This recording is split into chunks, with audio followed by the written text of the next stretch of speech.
دا طائف نو فرهاد جیسه طائف دا هغه باغ ده چې رسول صلی الله علیه وسلم دې باغ ته راغی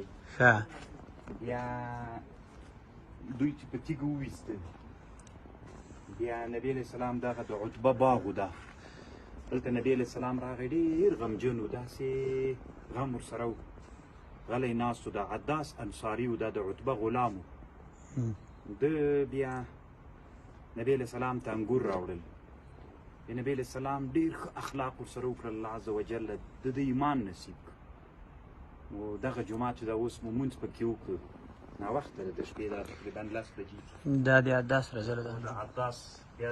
ده ته اوس منسوب جومات ته ځکه هغه الله ایمان نصیب کړو ایمان یې راوړ نو دا همغه کوڅې دي نو الحمدلله چې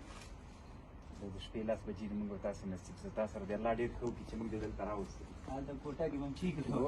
دی چکر هم طوفان کوي